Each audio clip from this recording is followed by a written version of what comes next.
That government of the people, by the people, for the people.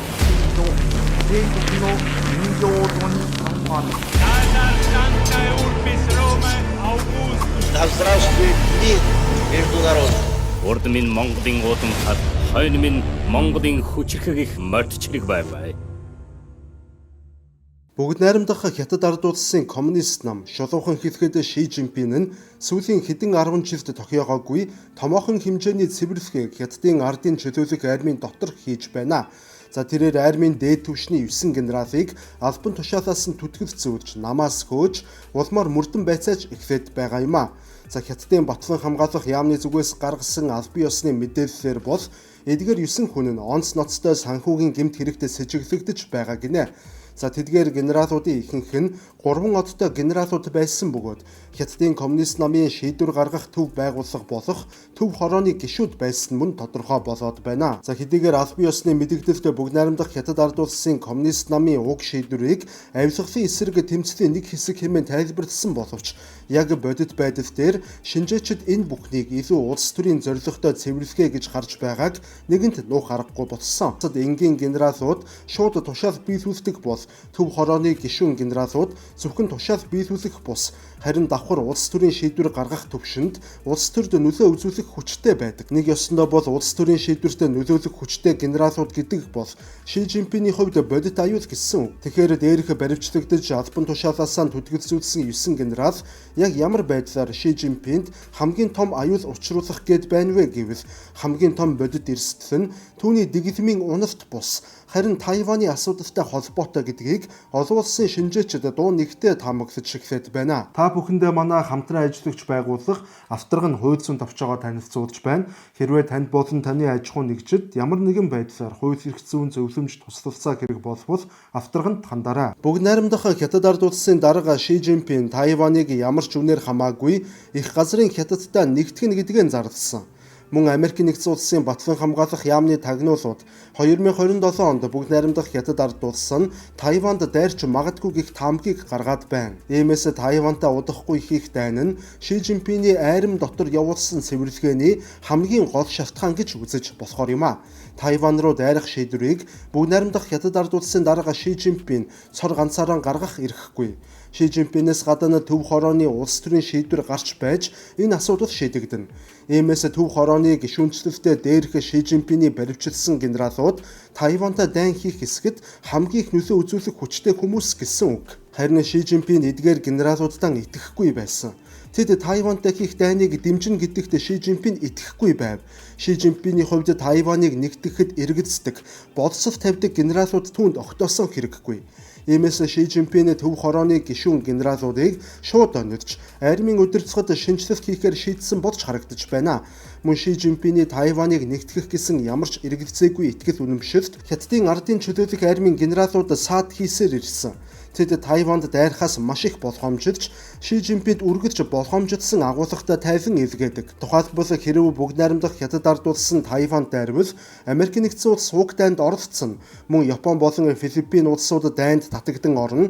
Бүгд найрамдах Хятад ард улс энэ бүхнээс маш их эдийн засгийн хохирол амсна гэх мэтээр тэд тогтмол Ши Жинпинд дэвтэгдэг.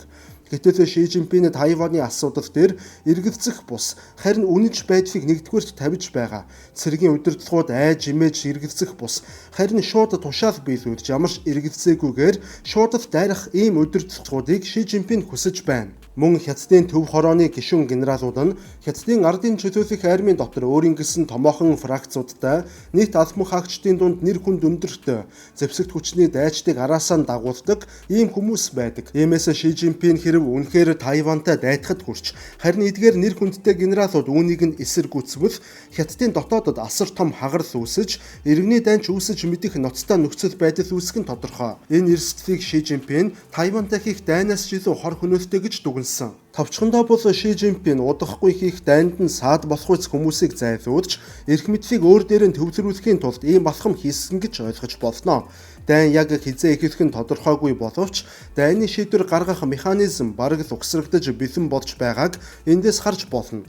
За тэгвэл Ши Жинпиний энэхүү баривчилгаа нь түүний эрх мэдлийг хэрхэн нэмэх боломжтой вэ гэж та бүхэн гайхаж байж магадгүй. Та бүхэн одоо сайтар анхаараарай. Энэ ондоо багтаад тун удахгүй Хятадын коммунист намын төв хорооны их хурл болно. Уг их хурлд генералууд, сайд нар, мужийн дарга нар, стратегийн салбарын толгойлогчд гээд томоохон төлөөллүүд цугларч Хятадын эдийн засгийн хөгжлийн төлөвлөгөө, өндөр албан тушаалтнуудын томилгоо болон чөлөөлөлтийн асуудал, айран ба аюулгүй байдлын бодлого, Тайваны асуудал зэргийг шийдэх болно. Харин Ши Жинпин яг энэ намын төв хорооны их хурлын өмнөхөн төв хорооны гишүүн генералуудыг энэхүү улс төрөөс зайлуулж байгаа нь зүгээр нэг тохиолдол яавч биш. Мөн Ши Жинпин энэ бүх улс төрийн нүүдлүүдэд авилга гэх нэрээр халахвчлан хүн бүхний нүдэнд ив тодор хийж байна. Үүнээс Хятадын коммунист намын томчууд юу харж ойлгох вэ? Энэ бүхэн маш тодорхой. Нам дотор ч айрам дотор ч ялгаагүй Ши Жинпинээс дээгүрхэн байхгүй болсныг бүгд харж бас ойлгож байгаа. Бүгд найрамдах Хятад ард улсын өмнөх удирдагч Жан Зэмин фракцуудтай зөвшөлтсөл хийх арга замаар асуудлаа шийддэг байсан бол яг өмнөх удирдагч Ху Жинтао дарга фракцуудын тэнцвэрийг барьдаг нэгэн байв. Харин Ши Жинпин фракцуудыг бутлан устгаж тэнцвэрийг үгүй хийж бүх цагийн зүг зөвхөн өөрлөгөө чиглүүлж байна. Гэхдээ Ши Жинпинийг бас хэмжээлшгүй ирэхэд Хятадын бурхан болж байна гэж бодож бас болохгүй.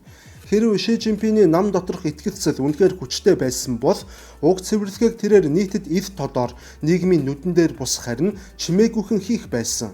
Яагаад ив тод хийж байна вэ гэхээр бүх нийтэд айдас төрүүлэхийн тулд тэрээр ив тод хийж байгаа. Өнөөдөр бүгд найрамдах Хятад ард улсын эдийн засаг асар хүчирхэг болоод байгаа ч худалдааны дайн ба технологийн салбарын хоригуудын улмаас мөн үл хөдлөхийн хямрал цаашлаад үнэхээр Тайваны дайн ихэлбэл тус судалсан эдийн засаг хүнд байдалд орох нь гарцаагүй. Ши Жинпин өнөөдөр эдийн засгийн өсөлтөөр өөрийгөө легитимжүүлэх боломжгүй шахуу болсон. Түүнд хэдийгээр амбиц ба үзэл санаа, идеологи байгаа боловч энэ нь дангаараа хангалтгүй. Ши Жинпин өнөөдөр нам дотор яг бодит залхамжлагчгүй болсон. Иймээс түүний эрх мэдлийн цорын ганц баталгаа нь айран болон хувирч байна. Ши Жинпиний хийж буй энэхүү цэрэг айрмын салбарын их цэвэрлэгээний дараагаар айрмын генералууд төрийн зүтгэлтэн бус харин Ши Жинпиний хувийн албан хаагчид болон хувирна хэмээн олон улсын шинжээчид үзэж байна. За үнэхээр ч тэрээр айрмыг бүхэлд нь өөрийн хяналтанд оруулахаар ажиллаж байна. Айрмын генералууд түүний мэдэлд орвол Тайванта дайтах хэсэг шийдвэрийг Ши Жинпин бараг ганцаараа шахуу дуран бидэн шийдэх бүрэн боломжтой болно гэсэн үг. Түүний баривчилсан генералууд Тайванд хэрв дайрвал Америк нэгдсэн улс, Япон, Филиппин зэрэг улсууд хөндлөнгөөс оролцож магадгүй хэмээн болгоомжилсан тайлан тогтмол гаргадаг байсан бол Ши Жинпин айрмыг өөрийн хяналтанд оруулснаар түүний шинэ генералууд эрсдлийг бус харин зөвхөн боломжийг Ши Жинпинд тайлагнаж улмаар Ши Жинпин вакуумжих асар өндөр эрсдэлтэй болж дайснаа дутуу үнэлэн буруу тооцоо хийх бүрэн боломжтой болно гэсэн үг.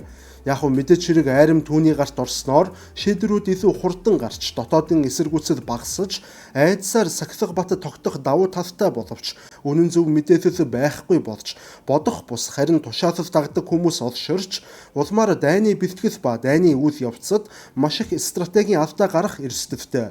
Нэг ёсондоо бол арай муухагаар хэлэхэд дан долоогч нараар эргэн тойрноо бүрдүүлвэл шудраг үнэн зүйлийг эрсдлийг хэлдэг хүмүүс байхгүй болж мөнхөд өөрийг нь хөөргөж хуурамч мэдээллүүдээр хуурна гэсэн үг. Энэ бол ямар ч нийгэмд альва төрийн өндөр том албан тушаалтны хамраараа газар шаа унах хамгийн том шалтгаан болдог.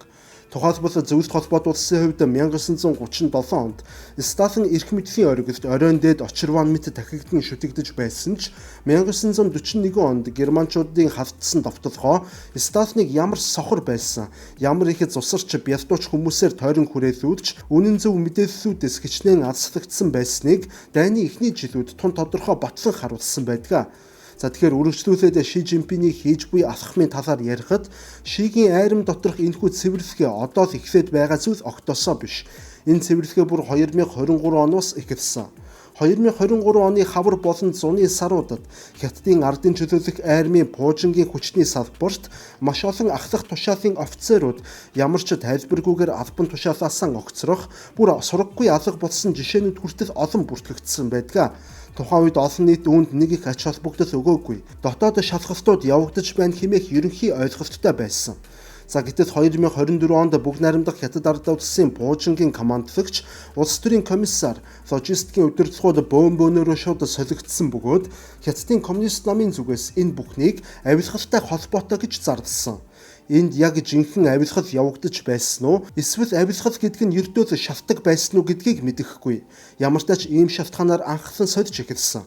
Улмаар 2025 онд Ши Жинпин төв хорооны гишүүн генералуудад хавтаж, айрам доторх улс төрийн нөлөөтэй хүмүүс түүний бай болон хувирч эхэлсэн.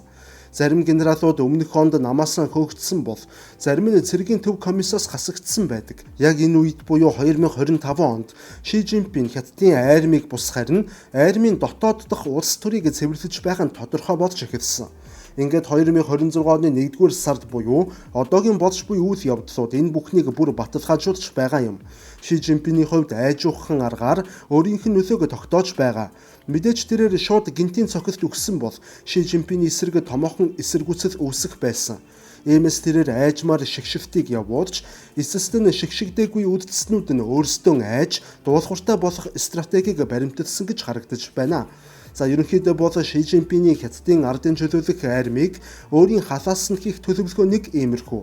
Одоо харин хэрв дайн боллоо гэж бодоход уг дайнд хятадууд зорилгодоо буюу Тайваныг нэгтгэх зорилгодоо хүрч чадахгүй тохиолдолд Ши Жинпинд юу тохиолдох боломжтой вэ гэдэг талаар товчхон ярив. Юуны өмнө Америкийн нэгдсэн улс эсвэл Япон зэрэг улсууд оролцсны улмаас бүгд найрамдах хятад ард улс зорилгодоо хүрч чадалгүй, Тайваныг нэгтгэж чадалгүй ухарлаа гэж бодоход Ши Жинпин юугүй шууд унахгүй тодорхой. Ши Жинпин хамгийн түрүүнд генералуудтай бүх бурууг өгнө. Тэднийг урвагчд бэлтгэл сул байсан худал тайлан явууллаа гэх мэтээр буруутгаж, айрам дотор дахин шинчлэлт, гэхдээ бүр хүчтэй цэвэрлэгийг эхлүүлнэ. Ши Жинпин ялагдсан бурууг хизээч өөртөө хүлээхгүй. Гэхдээ түүний нөлөө нэгэнт буурсан байх болно. Ялагдсанаас 1-2 жилийн дараа гэхэд магадгүй нам дотор шууд эсэргүүцэл гарахгүй байсан ч улс төрийн шийдвэрүүд удаашрах, мэдээлэл шүүлттэй болох гэх мэтээр үйл ажиллагааны догогдлууд үүснэ. Ер нь авторитар систем эсэргүүцлээ ийм маягаар чимээгүй илэрхийлдэг уламжлагдсан аргатай байдаг. Мөн бүтэлгүй дайнаас болж элдв хоригууд хөрөнгө оруулалтууд буурах гэх мэтээр гаж нөлөөнүүд үүсэж, үр дүнд нь ажилгүйдэл нэмэгдэж, мужуудын дарамт үүсэх болно. Эцэст нь коммунист нам Ши Жинпинийг аль бие усны даргаар хэвээр үлдээх боловч бодит шийдвэрийг ерөнхий сайд намын нарийн бичгийн дарга нар аюулгүй байдлын бүлэглэлүүд гартаа авч Ши Жинпин харин бэлэгдлийн лидер болох боломжтой. Энэ бол Ши Жинпиний хувьд ялагдсан хамгийн зөөлөн хувилбар юм. Харин дайны дараа хятадд эдийн засаг хяналтнаас гарч олон нийтийн бухимдал дээд зэгтээ хүрч ард иргэд тесрэхэд бэлэн болж айрамд мөн хагарал үүсвэл хятадын коммунист нам нэг хүнийг золиослоод системийг аврах алхам хийх нь гарцаагүй. Коммунист улсууд ихэвчлэн удирдагчаа эрүүл мэндийн шалтгаантай болсон, насан өндөр болсон, намын ашиг сонирхолд нийцгээ болсон гэх шалтгаануудаар явуулдаг. Ши Жинпиний хувьд өнгөрсөн түүхийг маш сайн мэдэж байгаа. Зөвлөлт холбоот улс Афганистанд ялагдаад юу болсныг тэрээр мэднэ. Аргентинчууд Фолкландын ардд ялагдаад Аргентины засаг хэрхэн унсныг мэднэ. Сталинч мөн 1937 онд айрмыг маш хүчтэй цэвэрлсэн ч Хитлерийн өмнө дайны эхний жилүүдэд хэрхэн алингаа алдсныг маш сайн мэднэ. Иймээс Ши Жинпиний хувьд Тайваны дайн нь нэг бол бүхнийг авна, эсвэл бүхнийг алдна хэмээх түүний хувь тавилангийн томоохон бооцоо байх болно. За ингээд өнөөдрийн та бүхэндээ бэлтгэн хүргэсэн дугаар маань энэ түрээд өндөрлөж байна. Дараагийн дугаараар дахин уулзтлаа. Баяртай.